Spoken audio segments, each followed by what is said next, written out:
મુનશી વિદ્યાધામ ખાતે 80મા સ્વાતંત્ર્ય દિવસની ભવ્ય ઉજવણી. Bharuch Munshi Manubarwala memorial charitable trust સંચાલિત પ્રાથમિક, માધ્યમિક અને ઉચ્ચતર માધ્યમિક ગુજરાતી તથા અંગ્રેજી માધ્યમની શાળાઓ, મુનશી મહિલા બીએડ કોલેજ તથા હાજી અહમદ મુનશી આઈટીઆઈના સંયુક્ત ઉપક્રમે મુનશી વિદ્યાધામ ખાતે 80મા સ્વાતંત્ર્ય દિવસની ભવ્ય ઉજવણી કરવામાં આવી હતી. આ પ્રસંગે ઇરફાન મુનશી શિશુ વિહારના શિક્ષિકા શ્રીમતી ફરજાનાબહેન જાકીરભાઈ પટેલના હસ્તે ધ્વજારોહણ કરવામાં આવ્યું હતું. ધ્વજારોહણ બાદ રાષ્ટ્રગાન સાથે કાર્યક્રમની શરૂઆત થઈ હતી. સમગ્ર કાર્યક્રમ દરમિયાન દેશભક્તિ અને રાષ્ટ્રીય ગૌરવનો માહોલ છવાયો હતો.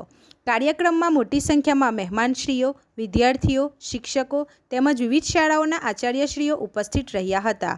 મુખ્ય મહેમાનશ્રીએ પોતાના સંબોધનમાં સ્વાતંત્ર્ય દિવસના ઐતિહાસિક મહત્વ પર પ્રકાશ પાડ્યો હતો. તેમણે દેશની આઝાદી માટે પોતાના પ્રાણોનું બલિદાન આપનાર સ્વાતંત્ર્ય સેનાનીઓને શ્રદ્ધાંજલિ અર્પણ કરી હતી તેમજ રાષ્ટ્રના વિકાસમાં અમૂલ્ય યોગદાન આપનાર મહાનુભાવોને યાદ કર્યા હતા. તેમણે વિદ્યાર્થીઓને રાષ્ટ્રહિતને સર્વોપરી રાખવા અને દેશના વિકાસમાં સક્રિય ભાગીદાર બનવા આહ્વાન કર્યું હતું.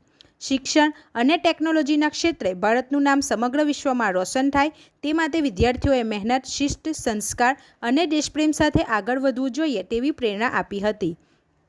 મુખ્ય મહેમાનશ્રીએ Munshi Manubarwala memorial charitable trust દ્વારા આયોજિત દેશભક્તિપૂર્ણ કાર્યક્રમ બદલ આભાર વ્યક્ત કર્યો હતો. કાર્યક્રમના અંતે ઉપસ્થિત સૌને લાડુનું વિતરણ કરવામાં આવ્યું હતું. દેશભક્તિ અને રાષ્ટ્રીય ગૌરવની ભાવના સાથે સ્વાતંત્ર્ય દિવસની ઉજવણીનો કાર્યક્રમ ઉત્સાહભેર પૂર્ણ થયો હતો. રિપોર્ટર સાકિર દિવાન સાથે ગુજરાત અદ્ભુત ન્યૂઝ ગુજરાતી. આપણી આસપાસ બનતી ઘટનાના સમાચાર જોવા માટે ગુજરાત અદ્ભુત ન્યૂઝ ગુજરાતીને લાઈક કરો, શેર કરો.